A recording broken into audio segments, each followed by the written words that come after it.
Welcome to this Grow training session. Today, we're going to walk through the map chart feature, covering how to configure heat maps, apply data aggregations, and customize your visualization settings. By the end of this video, you'll have a solid understanding of how to use map charts to enhance your data analysis. To get started, let's open an existing map chart and edit it.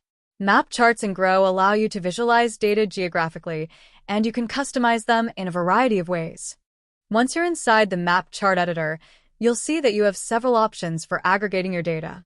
You can choose to sum values, create cumulative totals, count occurrences, calculate averages, or find a median, minimum, or maximum.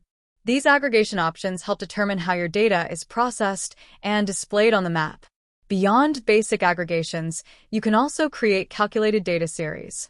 This means you can go beyond simple totals and use mathematical operations or conditional aggregations to customize how your data appears. For example, if you want to highlight only locations where sales exceed a certain threshold, you can use a conditional aggregation, like a COUNTIF or average if formula, to dynamically adjust what's displayed. Grow provides several different ways to display your map data. You can use a United States map, a world map, or a regional view, depending on your needs. If you're working with global data, it's essential that your dataset includes either a country name or a country code, as the map won't populate correctly without this information. If your data is limited to the United States, you can group by state or region to get a clearer visualization of your numbers. If you're looking to create a heat map, you can adjust the start and end colors to reflect different data intensities. Typically, darker colors represent higher values, while lighter colors indicate lower ones. Areas without data will either be white or transparent, making it easy to identify where activity is highest. Another way to visualize your data is by using a world bubble map. Instead of relying on color intensity, a bubble map places circles of different sizes over specific locations, based on the values you want to display.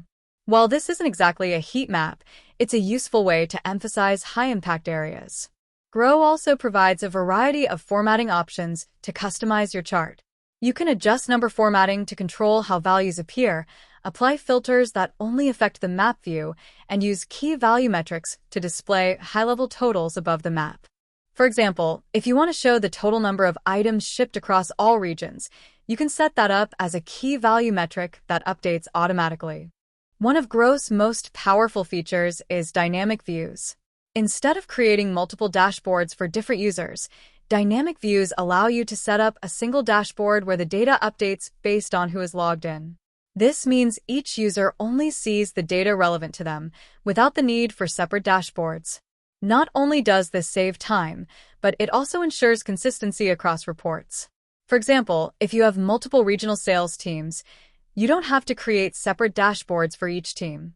Instead, you can set up one dashboard, and Grow will automatically filter the data based on the user's access level. This makes it easier to maintain and update reports, since any changes to a metric apply to all users viewing that dashboard. That wraps up our overview of map charts in Grow. By leveraging these features, you can create powerful geographic visualizations that enhance your ability to analyze and communicate data. If you have any questions or need additional help, you can refer to our help articles or reach out to the Grow support team. Thanks for watching, and happy data exploring!